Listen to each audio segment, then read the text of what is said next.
Welcome back to Millennial Thoughts Podcast with your favorite Black and educated women, Alicia and Kat, and we are on our millennial money journey.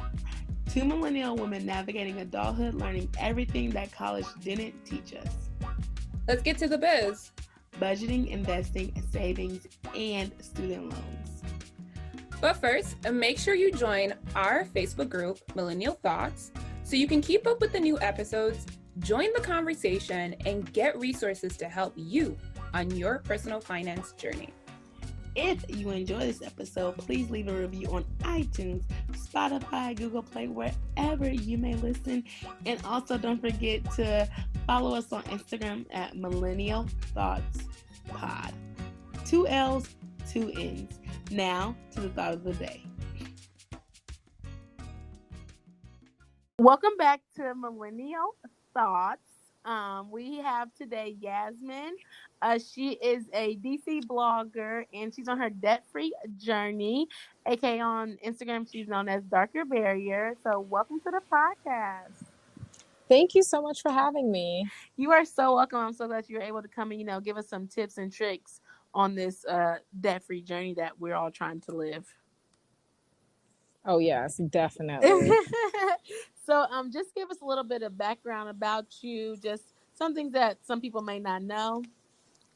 Yeah, so like you said, my name is Yasmin and I'm an influencer and blogger, and my blog name is Darker Berry, so that's also my website name and my Instagram name.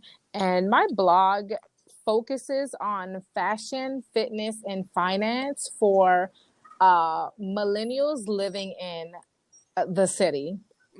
So I tried to be very specific with who I'm talking to. Yes, you really did. And it came down to millennials living in, city or metropolitan areas. I love that. How did you come up with Darker Barrier, like your name? So when I first, so it's just Darker Berry. When I first started blogging, I just didn't see a lot of just like dark skinned girls. So I kind of just went with the name, like, kind of like how they say, darker the berry, the sweeter the juice. Yes. So, I was having a moment with that. And then I just went with Darker Berry, and it kind of just represents just who I am. Yes, I love that. Yes, shout out to our dark skinned bloggers. Do you follow Dana Bolden by chance? Of course, I love Dana. Yes, me too. And I always be happy for her because I'm just like, I love her. I said that one time. I was like, thank you. Like, this is representation because, she's dark skinned. She's actually from Baltimore. I think she's like from the DC area. She lives in Atlanta now. But yes, I love her. Yes, me too. I'm like, I love her. Like, that's so inspirational. I never really knew what an influencer was, but somehow I found her, and I guess like I seen that, and I'm like, I really love her. Like her and her family, like chocolate or whatever. And because sometimes you don't really see that many dark skin influencers or like content creators. You see some of them like on YouTube and stuff like that, but I guess in the blogger space, I really don't know too many that well. Maybe that could just be me, but. Yeah, I love your name though, and I love her too. So shout out to Dana. Yes.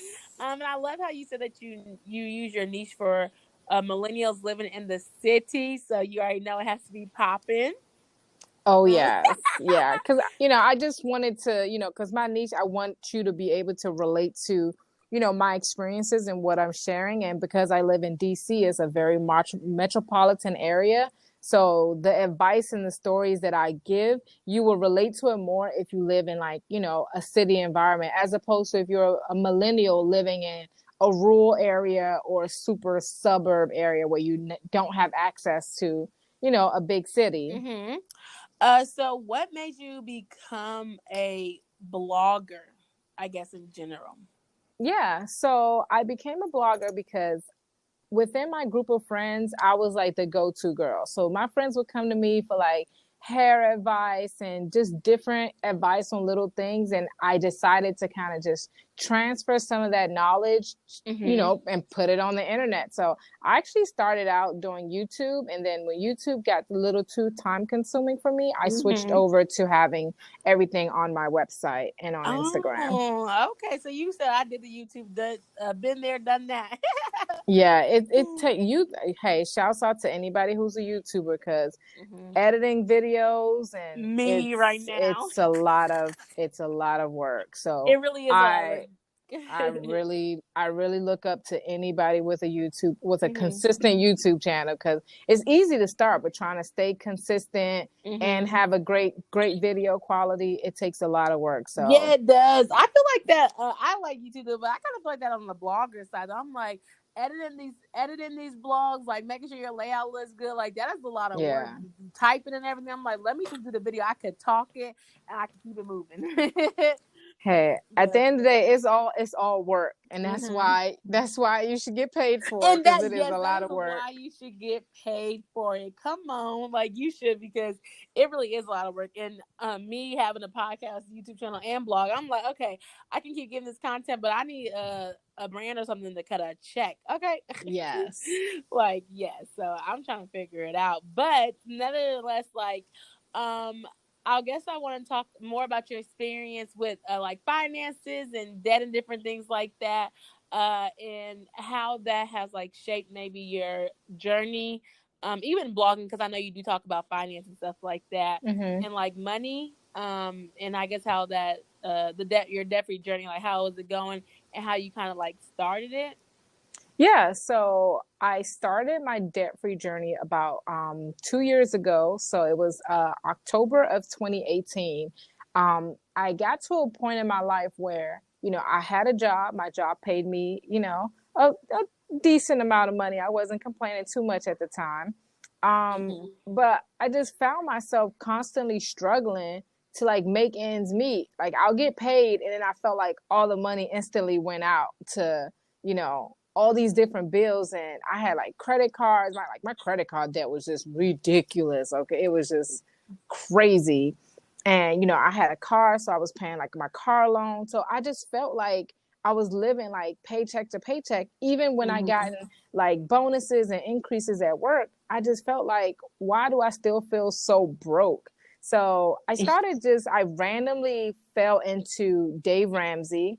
I read his book, The Money Makeover, and then that kind of just like opened my eyes to like a whole new world. I started following all these different finance and debt-free bloggers, and then I just started to educate myself from that point on personal finance. And what was really interesting to me is actually my degree is in business. So, and I have my master's in business too. So it's like I have years of education of business and management. And so, you know, I could run somebody else's company, but I just felt like when it came to my personal finances, I didn't know where to start. I didn't know, you know, I just felt like I was completely clueless when it came to my personal finance. So I really took the time to just educate myself, read different financial wellness books, read different blogs about how to budget, and, you know, and really just try to figure out like, okay, what, you know, I get paid this amount, you know, what happens in the middle from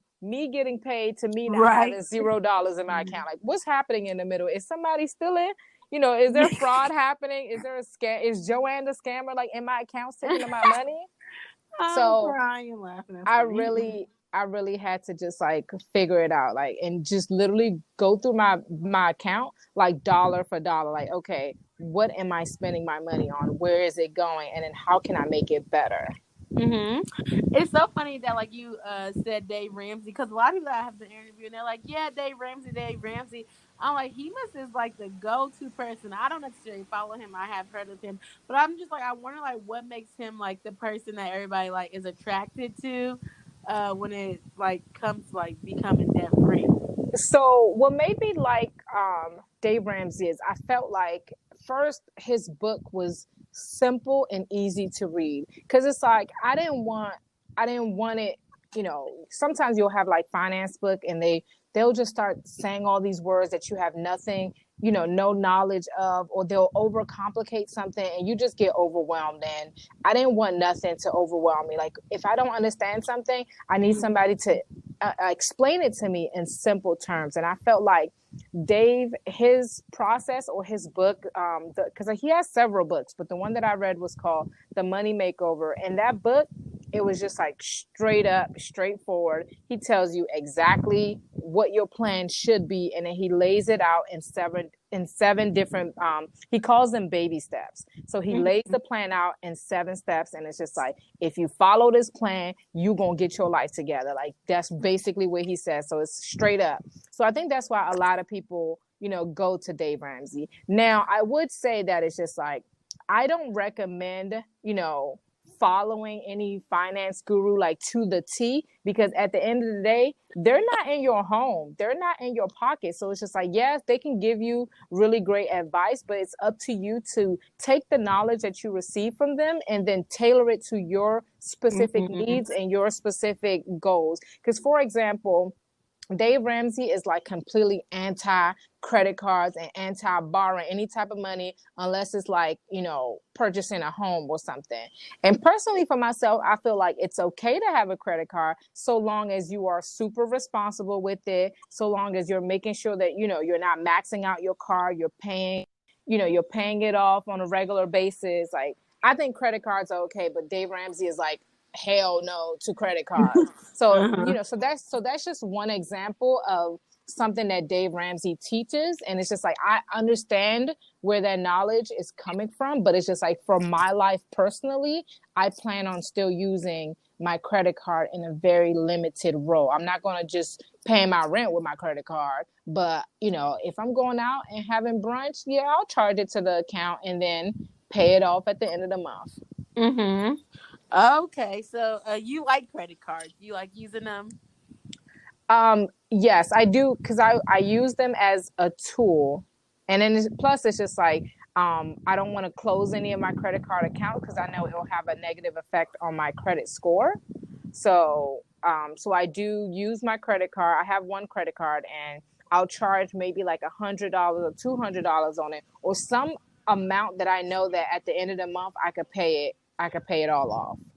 Okay, so can you talk a little bit about that if you know more about that? Why, if you close your credit card, it will mess up your credit score? Yeah. So your credit score, so I believe there are like 4 or 5 different components that they look at in order to come up with the number that is your credit score. And one of the factors that they look at is your credit age. So that means how long have you had some type of a debt account or some type of any type of like financial related account.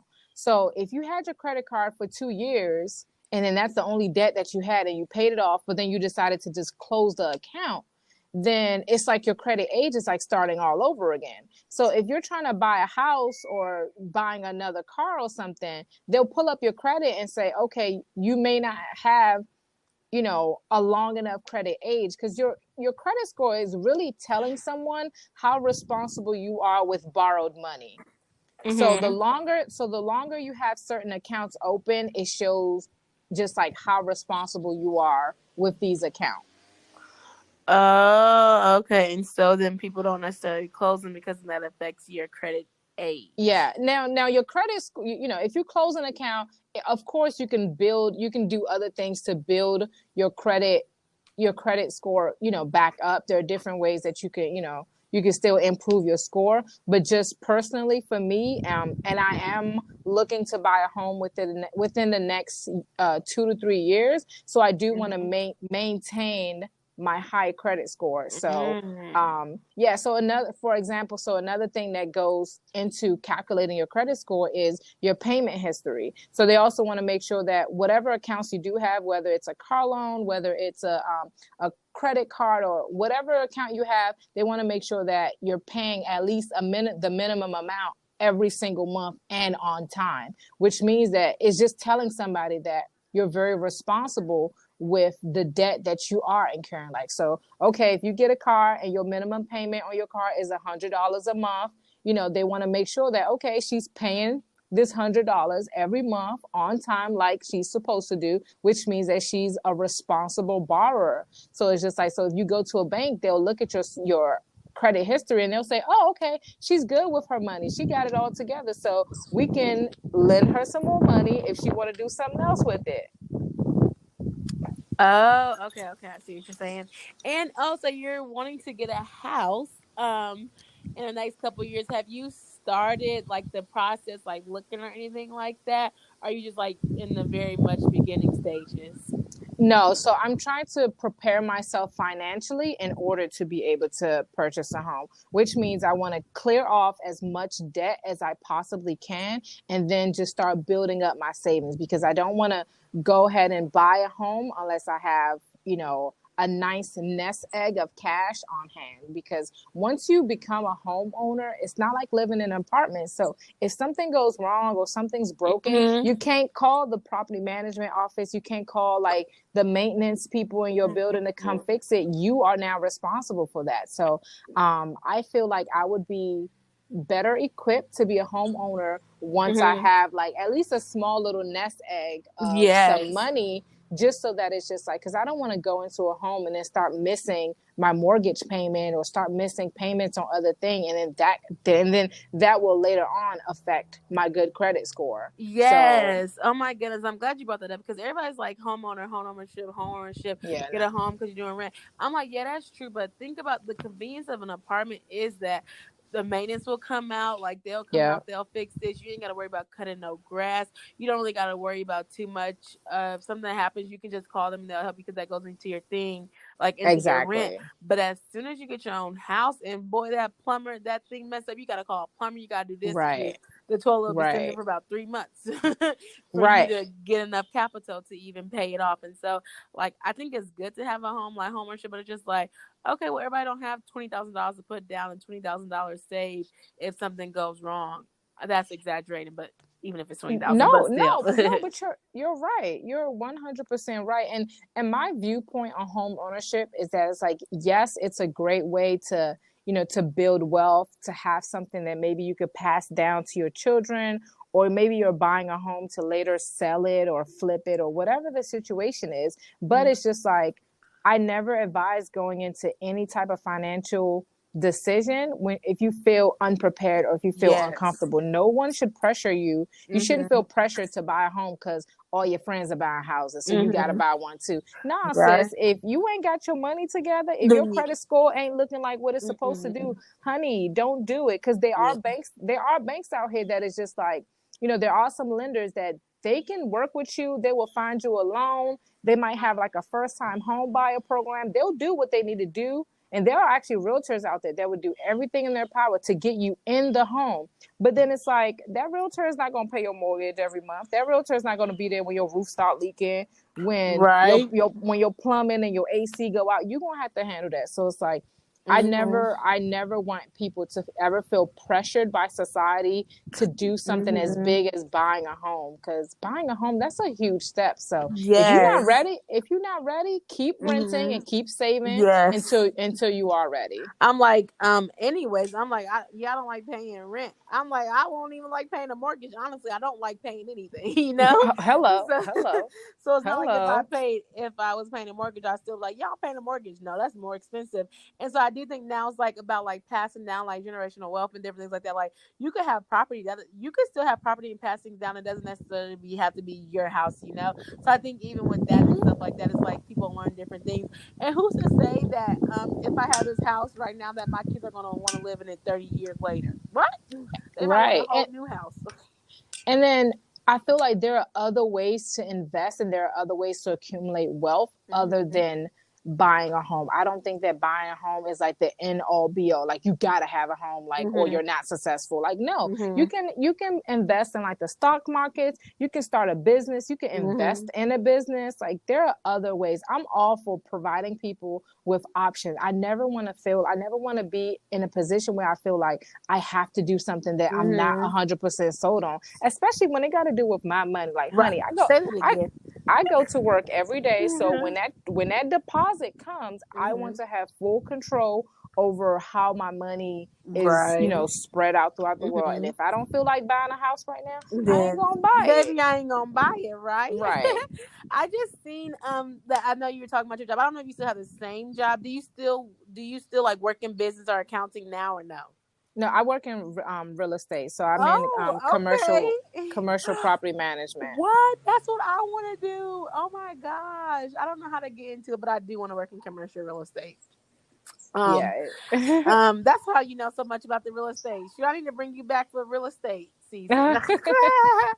But I was asking that because I know you were saying like earlier, like your job was doing like you were doing good when you got like your last position and stuff like that. And I recently know like when you were talking about becoming debt free, I seen on your Instagram that you got your very first apartment this year. Yes, And so I just yes. wanted to like talk about a little bit about that, like this story, like behind it, like maybe why you chose to just now get an apartment, or like was there a reason why you Yeah. like waited, I guess, to get an apartment just now? Yeah. So I actually, so when I graduated from college and I attended Florida A&M University, and when I graduated, I moved back to the DC area, which is where I grew up. Mhm. And I had a boyfriend at the time, and me and him got an apartment together. And then when we broke up, I moved back in with my mom I know that's right. to try to just like figure things out from then. Mhm. And then when coming out of that relationship, I had a lot of debt. Like, I know this isn't a relationship podcast, Yes, but but that relationship made me acquire more debt than I needed to. oh, that's so sad. Yeah, so that's a story for another day. So coming out of it, it's like I had no choice but to move back with my mom, just so I could have an opportunity to at least, be in a place where, okay, my money isn't going towards paying a rent. I can just be saving my money and also paying off all of the debt that I've accumulated, from that situation. So once I finally got myself to a place where, number one, I was making more money, so I felt good about my salary, and I finally just, saved up. I had enough in my savings that I felt comfortable enough to just go ahead and make that move. So, and then, so that happened for me. So at 30 years old, that's when I had my first apartment by myself. So, and then that's another thing, is just like, don't feel like you need to do something by a certain age. Because, I mean, if you had asked me like 10 years ago, I would have thought that I would have had my own apartment way earlier or way sooner. But it's just like, that's not how my life turned out. And it's just like, and it's nothing I'm ashamed of. I'm feeling good because guess what? I make enough and I budget. So it's just like, rent is not a problem for me. Like, oh, it's the first of the month. Oh, it's okay, because my rent is already paid 2 months in advance. So I don't got nothing. I don't have nothing to worry about. I'm feeling very secure with where I'm at financially. Of course it can get better, but it's just like, I got my apartment at a time when it's just like, I'm not convenient for you. I'm not flinching when it's the first of the month. Like, I'm not worried about it because it's an account. It's paid already. Right. I'm not worried about it. Yes, it's so I have 2 questions following up on that. So it's not a relationship podcast, but I do have a question. I wanted to ask, like, coming out of college, I know you said that you went and lived with your significant other. Do you think, from a financial point, like financial standpoint, would you recommend someone doing that again, like from your experience, or do you think like no, like you should not go in with somebody, like living with somebody because finances and like when that get mixed up, like things turn left, or do you feel like it could be good? It all depends on your situation. When I was with my ex, we were already together for 4 years before we even moved. Actually, no, we didn't. We moved in together like our 6th year of being in a relationship together. So it was already somebody that I already knew him for what felt like forever. So I thought I was making a good decision, by moving in with him. But yeah, it is true that it's just like, once you're living with somebody, whether it's a boyfriend, girlfriend, or even if it's just like a roommate situation, like you do have to have that talk about finances. Like, how are we going to pay the rent? How are we going to pay the cable, the gas, the electric, whatever else bills you have, you do have to have that open and honest conversation, and you just got to stay on top of it. And what I didn't do, the mistake that I made, is I didn't stay on top of him paying his half. So although I was paying my half, he wasn't paying his half. What? And then I didn't find out until it was like too late. And what happens when you're in a situation when you're paying things late, or you're not paying things, on time, or you're making half payments, a lot of times you have these companies that they like to charge you like late payments and additional fees. So I ended up having to foot the bill for things that he wasn't paying. What? And what was messed up is that he wasn't even telling me that he didn't make the payments, or he wasn't able to, because in a normal situation, if you have a boyfriend and y'all live together, if he can't come up with his half of the rent, he should tell you like, oh, hey, sorry, I don't got my rent this month, can you cover me, or can we do something? Like, what can we do? And then that's a normal situation. Now with this situation, it's just like, I didn't know. And in the rental office, it's like, he was an entrepreneur, so he was home more than I was home. Because I worked a standard like 9 to 5 job, so I'm always in the office. So he got the mail before I even got home. So even when the property management office would send us letters about us being late or whatever, he would get the letters before I see it, and he would either like throw it away or just hide it. And I'm thinking everything is okay because I'm not getting no letters or no calls from the property management office. So I'm thinking everything is okay. So that's how I ended up in that debt.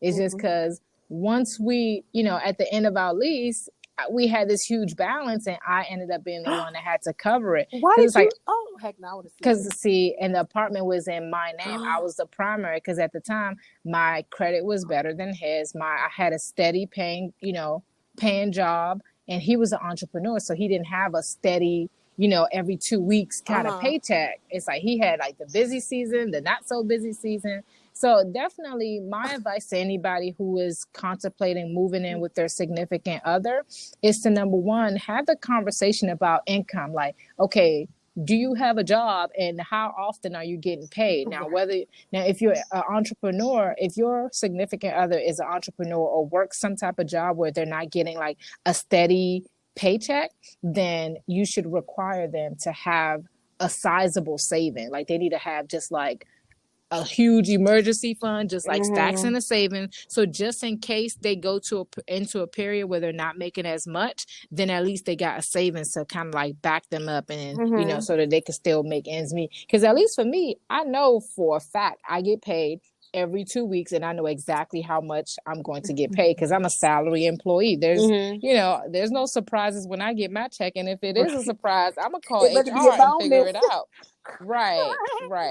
Oh, my goodness, that's the mistake that I made going into that situation, is I didn't ask the right question. I was just so excited to just be moving in with my boyfriend. I thought everything was all cool, and like, oh, we're gonna get married and everything is gonna be so great. But it's like, no, ma'am.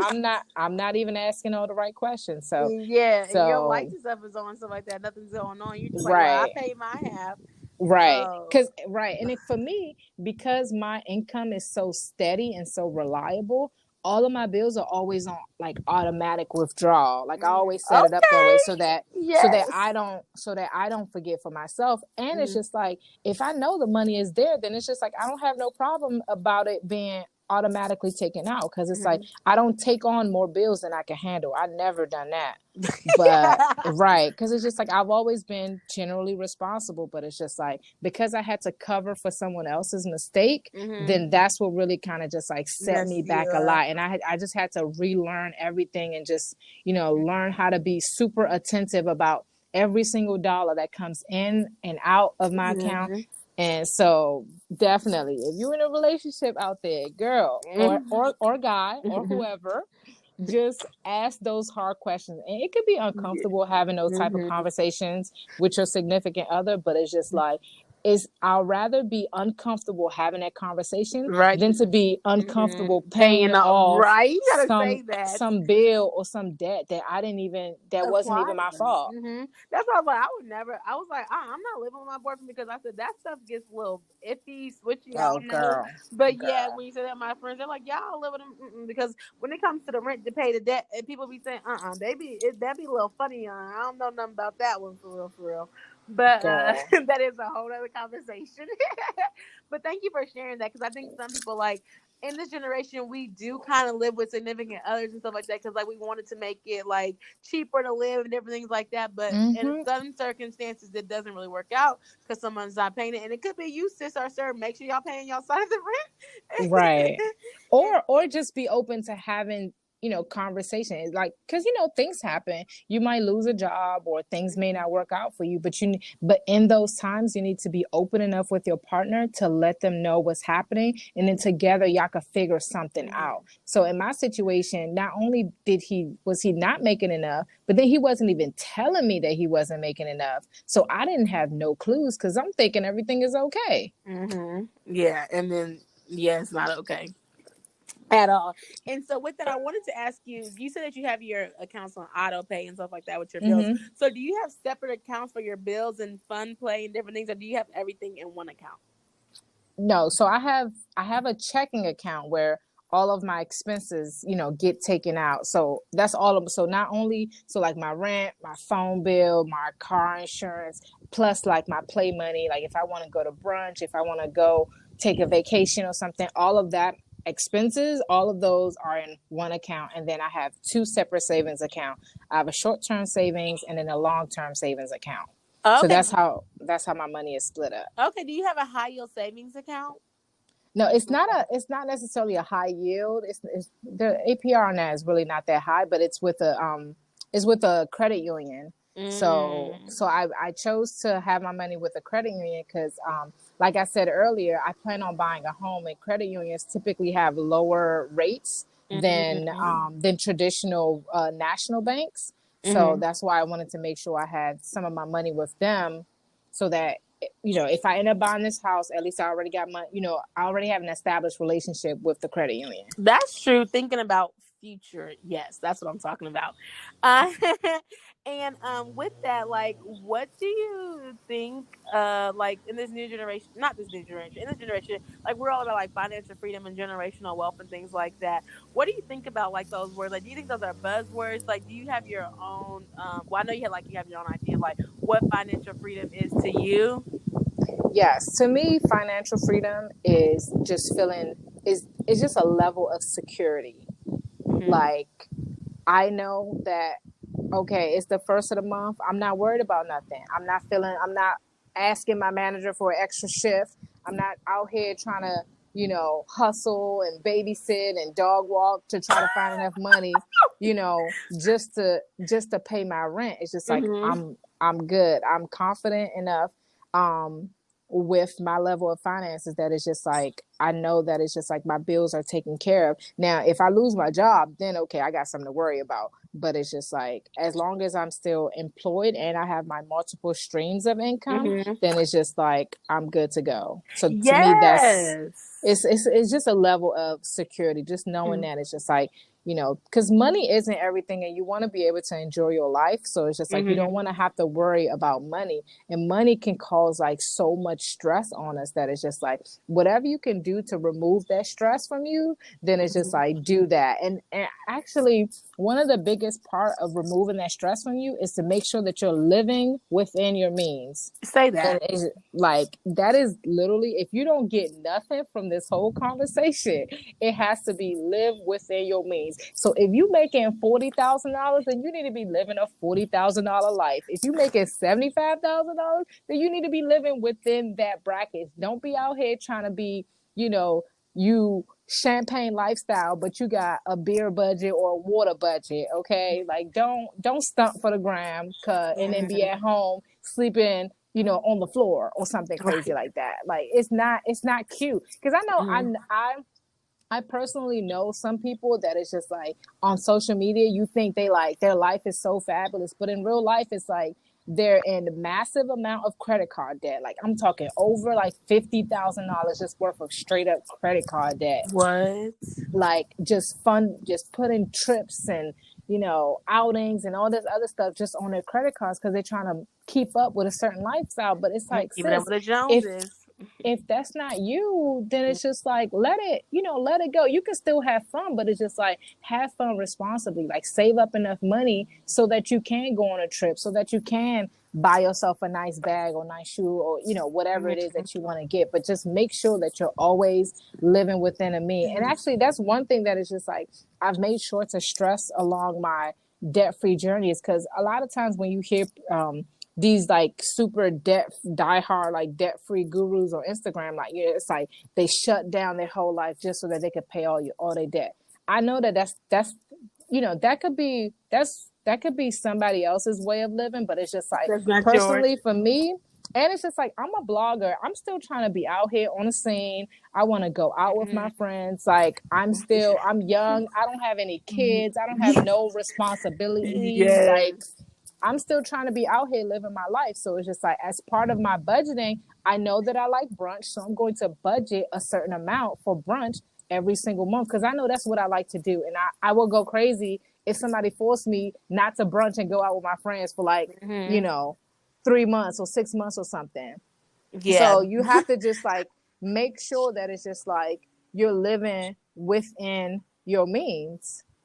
So if you got to cut that cable off so you can have an extra $50 a month, do that. If you need to cut off like Netflix and Hulu, just borrow somebody else's account because that's what everybody doing anyway. Right? So figure out ways. Like I got to a point, I was even at like, let's say like last year, like just to try to like save money. Like thankfully my house was really close to my office, so I used to walk to work to save money on transportation. For real? so that I wouldn't have to walk or so that I wouldn't have to take the bus or drive my car. I used to just walk because I mean my job was like, it was like 2 miles from my house, which is not that bad, and that's in the city, so it was like a safe walk or whatever. But I used to just walk. So it's just like not only I'm killing two birds with one stone with that, because I'm getting my exercise because, you got to be healthy out here. And I'm saving money because I'm not paying anything for transportation. So whatever you have, like really take a look at your life and figure out ways that you can save money. Mm-hmm. Yeah, definitely. I didn't have cable for a whole year. I was like, I'm about to watch this free YouTube. Right. But I was like, and then like car payments and stuff like that, because like so much can take a lot of your money. And that's why I thought it was good when you said, like you have more streams of income, like having like more than one stream of income is important, and just thinking about how to even do that as well. But yeah, definitely, I think some people are learning living within their means now. And that was one thing I was going to say earlier when you were saying how like you just turned 30 and you had your first apartment, which society, like people like being ashamed of different things, stuff like that. Like I'm not ashamed of nothing. I think society should be ashamed, because like who says you really have to have a house at 30? Like the way this job market is, like you can stay in an apartment, you can live with your parents. Like who wants to buy a $500,000 house and can barely even pay their rent on it? Like I just don't understand. And even I was talking to my friend, she was like, "Oh, you're so open like about your student debt." I was like, "Well, yeah, I ain't nothing to be ashamed of it, because now if people talked about it, how much debt that they were in, and it was hard to get a job, I wouldn't have went in this much debt if I didn't have to." Right. Oh, so trust. I'm just like, no, I'm not really ashamed of it. I think society should be ashamed of all this interest rate that they're charging, all this and that stuff, and then they don't pay you for what your degree is worth, and they tell you to go to school, and then you're spending all this money, and they don't tell you how hard it is to find a job. So I'm like, no, I should not be ashamed of nothing. Like they really gonna get this when they get it, and I don't even know when they're gonna get it. And now everything's happening. It's just like at this point, like you really gotta look out for yourself, and you gotta make sure what you can do, because society will tell you gotta be 30, you gotta have a $500,000 house, a nice car, you gotta be married, have kids, like making $8 an hour. Nope. And that's why it's just like everything should happen with on your own timeline. If your sister is if she got all that, okay, good for her. Good job, sis. But if that's not working out for your life, then it's just like, don't force yourself to do it, because you only going to stress yourself out even more. And then it's just like, like finances is really just about paying attention to what you can really afford, or the lifestyle that you can afford to live based on your current income or your current, like salaries and stuff like that. Yeah, I see what you're saying. Yeah, definitely. Right. And then And if your parents have an extra room, or if you can live with them, trust me, live uh-huh. with your parents for as long as possible. Any type of situation where you can have either free or reduced rent, go Mhm. for it. And then Exactly. but make sure you saving that money. Don't be living at your mama house and then be partying every weekend and spending all your money. That's not gonna Well, work I either. feel like, well, I don't know, because I'm that person. I didn't even party that weekend, but I'm just like, well, it it depends on where you live. Because where I live, I couldn't even save any money. I'm like, I live with my parents, but I couldn't really save that much money. I guess I saved some money, but I didn't really get to save that much money but I wasn't making that much money either. So I do think it Mm-hmm. depends on where you live at and the job opportunities there. Like if you making 30,000 or 20,000 maybe, but if you're only making like, if you're working at Kroger, no shade, no tea, whoever worked at Kroger, but if you're only working at Kroger, you're literally like barely making it. So I don't Yeah. like barely making it in the sense like it's gonna be hard to really save. You can live with your parents, but it's gonna be hard to save as well Yeah, I because of totally that. understand that. So yeah, these are a couple of fun questions that we just ask our our, what is it? I can't even think of it. Our interviewees or whatever. So you already answered one. Financial freedom. Um, I wanted to ask, like, what is your money goal for the end of the year? Ooh, my money goal is to pay. I have a small loan. It's like $6,000 left on it. My money goal is to finish paying that off by the end of the year. Yes. Okay. That's great. And then who are some of your favorite Instagram accounts to follow? Mm. Um. Good question. My like off the top of my head, it's like Dana Bolden. Her name is popping up because we were just talking about her earlier. Hmm. So of course her name is popping up because she's just fabulous. And I actually had a chance to meet her when she was still living in Baltimore. She had an Did you go event. to dinner with Dana? No, I didn't go to dinner with Oh. Dana. She had another one called I forgot the name of the event. It was called like My Bolden Life or something. I Yes, forgot the yes, name yes. of I know it, what you're talking but about. but I went to the event and it's just like she's one of those people where because sometimes you might have a favorite influencer or blogger or Yeah. YouTuber and they're one way on On, the internet but uh-huh. then a different way in person. And Yeah. Dana, she from my experience, I don't know anybody else's experience with her, but from from my experience, she was the exact same way, same cool person. She was like so personable. Like I felt like me and her was best friends. Like in a room full of like 50 or 70 other girls, I felt Mhm. like me and her was like friends. Like I felt like everything she was saying was she was just talking just to me by myself. So Yes. I love that about her personality. So she's definitely one of my One favorite. of your faves. Yeah, and then there's another account. It's actually like a finance related blogger, and his name is his handle is the Millennial Next Door, and he just Oh, I talks about follow him. yeah, so he talks about everything. So not only is he talking about debt stuff, he's talking about purchasing homes, and he talks a lot about investing and how to get started with investing. Like if you want to do like the stock markets, because that stuff it can be intimidating when you're Oh, first starting. yes. So he has a lot of different posts that are really good. He really just kind of like simplifies everything because when you're talking about money, like I said before, it can be stressful and Mm-hmm. overwhelming, and it's all this like complicated stuff out there that you like. Mm-hmm. Sometimes you can get so overwhelmed that you don't even want to try it anymore. At So it's all. like sometimes it's good to have somebody that could like explain it to you in a simple way, so it can give you the courage to get started. Because Mm-hmm. sometimes it's people out there, such as myself. If I'm overwhelmed, I'm just not gonna do it. I'm Me just too. I'm I just gonna fall back. swear. I swear with stocks and everything, like it's so overwhelming. Like I understand why sometimes people, I don't want to say can't get ahead, but something like money is like so much like to learn like the stocks and you can do this Yes. and do that. And sometimes you see why people just stay right where they are because like some people don't got the mental capacity for that. Like I just don't know. I can't really wrap my head around it. Then gotta learn this, learn that. and then gotta Mm-hmm. know how to move this and move that. I'd be like, who child?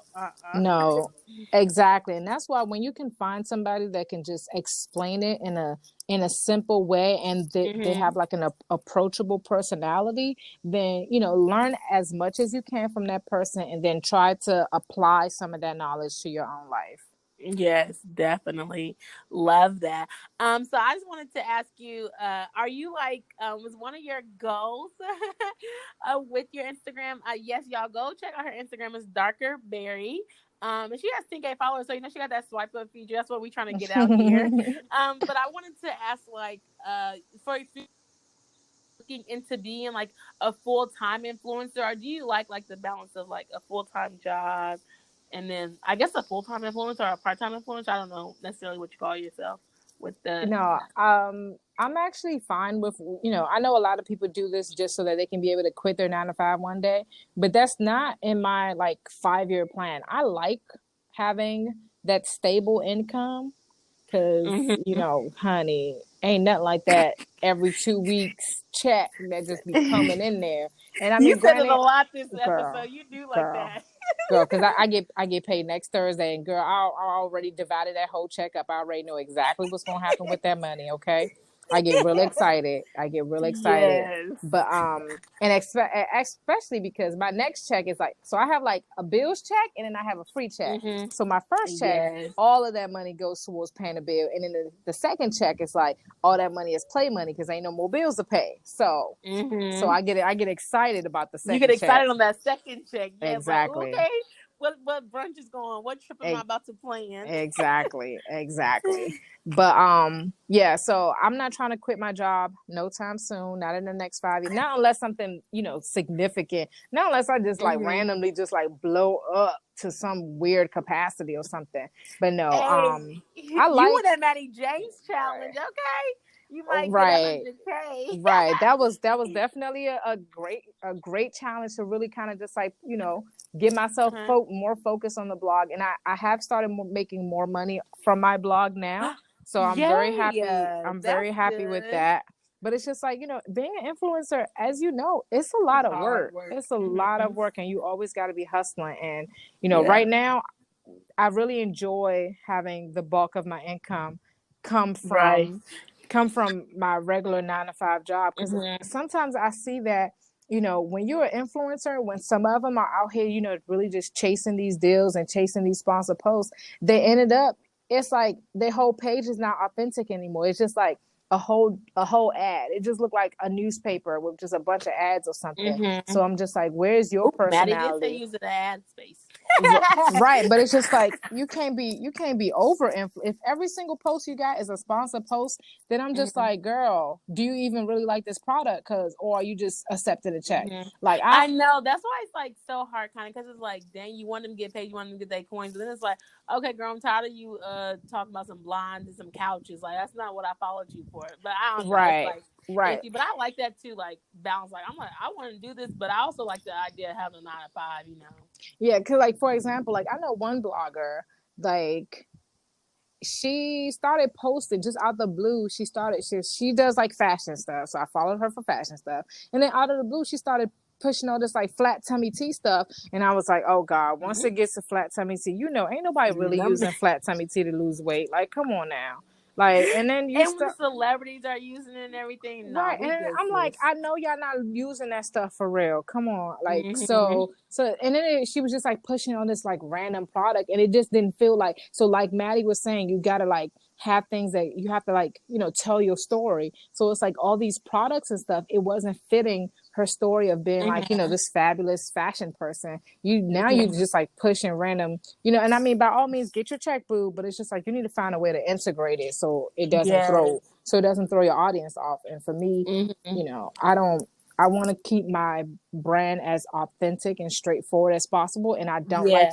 I don't push any products that I Mm-hmm. personally don't sign off or use myself. Mm-hmm. Definitely. So it's like, I have a huge like fitness section of my You blog, do. and it's Mm-hmm. just like, you would never see me push no flat But tummy tell me tea, because I don't use that stuff. I don't be taking none of these like, you know, It'd be random like one stuff. day I used it. Oh, and then my tummy is like, girl, you not use that black Right. tummy tea. Right. That's so funny. But yeah, I definitely like that authenticity, and I can't even say Yeah. authenticity. I can't say it. But yeah, I like that too. And it's like it's so hard storytelling and different things like that. But it is another little good like income on the side and stuff like that. So I'm trying to bring mine up, but it's so much is going on. It's just like dang. And it's like you're just fighting with the Maddie Janes and the Dana Boldens and stuff like that. Not necessarily fighting, but people are following them. And it's just like, oh, okay, well. And also, I feel like it's kind of hard. This is going off in a tangent, but I feel like it's kind of hard because I'm like, nothing really like stands out. You know, like they're all about like motherhood and like wife and like, I guess it's like millennial stuff like that. But I'm like, okay, like it's like we're all kind of doing the same thing, trying to do different things. And I'm Yeah. like, I don't have nothing that just like stands out. Like I guess like travel too, but now there's some people who are traveling, so I feel like it's always so kind of hard to make that personal connection. But see, I feel like whatever you post, there's somebody out there that's going to connect with it. And especially if you're really like showing your personality, like people are going to fall in love with who you are, and then they'll buy into whatever it is that you're selling them. So I feel like and that's why it's just like that whole storytelling component is so important. Because I remember like, let's say 4 years ago, I had this idea to host an event, and at that time I probably had like 4,000 followers or something. So I was thinking like, dang, I can't have an event, I only got 4,000 followers. Everybody that I was seeing having an event, they had like 20 and 30,000 followers, and I'm like, but I really have this good idea. And then I just took a leap of faith. I was like, you know what, I'm going to figure this out and I'm going to have an event. So I hosted a vision board brunch, and that thing sold out. Like I was surprised. It sold out, and I was selling extra tickets at the door. Like it was beyond my expectations. And then it's just like from that point on, you know, like I set a goal, I prayed about it, I researched it, I figured everything out, and I called on my friends and my family to kind of like help me out and help me, you know, put everything together, and then I made it work. And then from that point on, I started having that event every single year. So actually in January, I'm going to be having my 5th annual vision board brunch, because it's just like I've been doing it every year. Is it going to be virtual? Yeah, this one, unfortunately, you know, it's the 5 years, so I was really already planning like a huge, grand, fabulous event. But yeah, now I'm having well, it's going to be grand and fabulous on virtual. You get way more people. Yes. You know. Right, but it's just like I would have loved to connect with everybody, like, you know, in person, but you know, because of COVID, you know, I ain't trying to get nobody sick out I here. went to vision board with Dr. Berry, and got the COVID, so I don't want that to happen to anybody. So I'm going to have to shift it to an online platform. So I'm working through all the details of it now, but it's just like, you know, if you have an idea, if you want to do something, girl, do your research, figure out how to execute it, and then just do it. Don't even care about, oh, you know, it's like 10,000 other people doing vision boards now. So what? Somebody is going to like the way that you are doing it, and then they're going to come to it. Yes, I really love that. For anybody else who's listening, take that word too. And I think it's just so hard seeing it as well. But I love vision boards. I do vision boards too. But I'm going to let us know, and then we can share your information, because I definitely will probably be Thank joining. you. And definitely want to say thank you for coming on the podcast, joining us. Is there any advice, last tips, tell them where they can follow you at, you know, just so they can connect with you? Yeah, well, the last tip I have is to just like live within your means and live within your lane. Like, don't even pay attention to what everybody else is doing. Like, figure out what makes you happy and then just focus on that. Yes. And I don't know if you have Facebook, Twitter, or anything. I already said your Instagram, but anything else that you may have? Oh, your website. Yeah.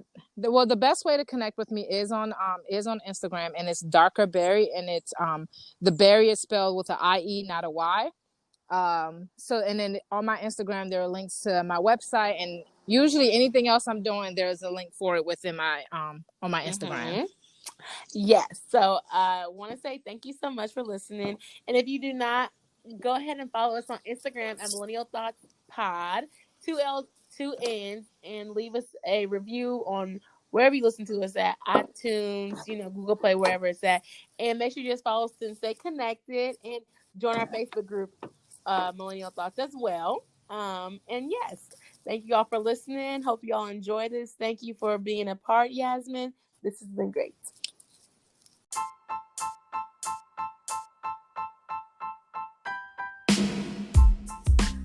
And it has been brought to my attention that the episode is over. I know. But if you want to keep on following up with us and staying tuned for the next episode, make sure you follow us on Instagram at Millennial Thoughts Pod. And I want to leave you with this. Passion or purpose, profit or pain, I don't want my name to ever be in vain. A life full of purpose is the only thing that will remain the same. Millennial Thoughts.